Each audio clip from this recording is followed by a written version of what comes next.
LeBron is his dad, all that stuff. So, Dave, were the critics wrong about Bronny James? No. Okay. It's one game. It's one game. Look, he played well. I think he was 7 to 10 from the field. He shot well from three, 17 points, 5 assists. First number since Magic did it when he was young. So you think that this is the start of something new, but it's one game. We haven't seen him do this consistently. It's no one ever said that Bronny wasn't talented. So I'm not going to say that the critics are wrong because they never said that he wasn't talented. I don't remember hearing anyone say that he's trash. I don't remember anyone hearing saying that he just don't cut it. I just know people were saying that maybe it was just too soon. And honestly, you could probably still say that because if you look at, are we going to forget about how he played early in the season? Are we going to forget about those games where he looked like he didn't belong on the court? Because we remember that. That's something that was very consistent when he first started playing in the NBA. When he first got drafted, of course, and the first game it was just more of a memorial kind of a thing to have him on the floor with his father. But honestly, Bronny has not played that well. If you look at how he's played in the NBA compared to the G League. Now in the G League, he balling. Don't get me. He is balling in the G League, and that's honestly where he probably should have just started. He should have just started off right there, and then we probably would have seen a more consistent Bronny doing what he did last night. So, and then if you look at who they played against, not having everybody on the floor, he may or may not have gotten those opportunities. But I'm not even going to put that on him. Let's just say if that was a game against the Nuggets or OKC or Boston, teams that actually play really good defense, then I would be like, you know what?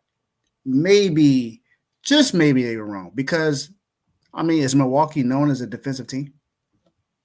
No. They're not that good defensively. So that's probably something that just about anyone could do. And like I said, anybody can ball out on any given night. And he played very well last night. Don't get me wrong. He played well. But I'm not going to sit here now after one good game that he's had over the entire NBA season and say that, the critics were wrong. No, it's one game. It's one game. We got to see it more consistently. It's more of it seems to be more of a what have you done for me lately, but it's more so what have you done for me lately consistently. Where do you persistent at? He has not been consistently playing well, or we don't see this all the time with Bronny. And yeah, we saw it last night, which is great. It's a good sign. It's a great sign that he actually belongs in the NBA. But we have to see it continuously, and we got to see it more and more in order for us to say that the critics were wrong. Yeah, I'm going to now. There are different critics. There are some people that say, "Oh, he would never be good," all that stuff, right? But were the overall picture of him wrong? I would say no. I'm agreeing with you. Now I'm gonna read a quote that Bronny said. I think it was before the game. All right, he said, "I see everything that people are saying, and people think like I'm an effing robot, like I don't have any feelings or emotions." Sound like his dad with the profanity in the media, right? Hey, monkey see, monkey. My father, son see what father do, son would do. But and that's not a shot at LeBron's fatherhood. I don't want nobody taking it serious. All right, I don't want nobody to say, "Oh, you critique how to be a dad." He do his thing, I do my thing. All right, hey, it is what it is. All right, but anyways, no, nobody's like most people ain't wrong. Listen, the thing was this: if LeBron wasn't his father, he would never got drafted. Point blank. He wouldn't have. I still believe that. Now, most people say he can eventually become a everyday NBA player because I still don't think he's an everyday NBA player. If you clip it, I should have went back and watched it. When he got drafted, I'm a Sacramento Kings fan. At the time, we had Davion Mitchell.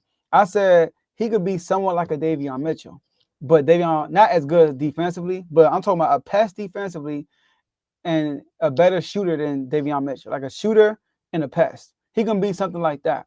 A guy like could be a decent role player, giving you good minutes off the bench.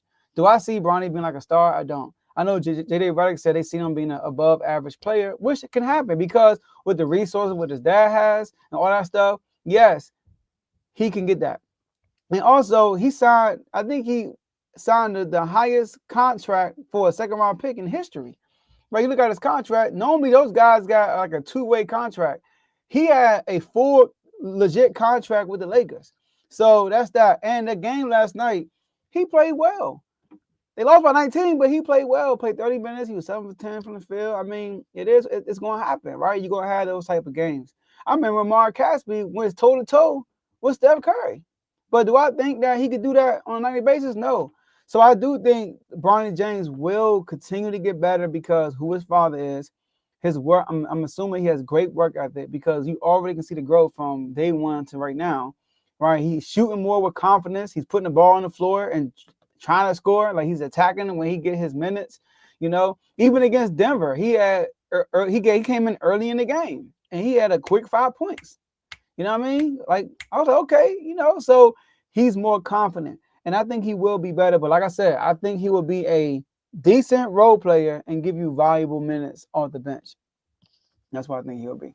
Yeah, I agree. I think he's capable of doing that as well. And what's crazy is when he came in, I thought he would be really good defensively because that was something that I seen that was consistent with him. And we saw that that wasn't necessarily true at that time because the NBA talent, the NBA speed is totally different from how it was in college. So he has potential to be there. It's just that he just gotta get up to game speed. That's all it is. I think he has the potential to be very good role player. I think he has a. If you look at like the Lou Williams, and I know we're gonna talk about him later, but you think about some of the best bench, some of the best role players that have ever played in a game. He has the potential to be that. He has the potential to be like like an Eddie House possibly. You know, Okay, I so can see that. I can see that. Yeah, I can see Eddie House. I was about to tell you about to go to Lou Will route. I was about to say I don't see Lou I'm Will. not saying exactly. I Lou Will. I'm got just you. saying like role because Lil Will was a bucket. Don't get me wrong. Yeah, he was a But starter coming off the bench like a Ginobili. yeah, but what I'm saying is like just those people, those players that are role players, because Lou became a role player, even though we knew he should have been a Mm-hmm. starter. But I'm just saying those role players, I think he could definitely be one of like even like a Gabe Vincent, he could be something like that. Yeah, like a gay. I like the gay Vincent. I like the Eddie House. You know what I mean? Eddie House was a shooter though, but I get what you're saying though to that tier, and his ceiling to me, Fred VanVleet. Maybe I'm wrong. Hopefully I'm wrong. But Fred VanVleet is probably like his ceiling to me.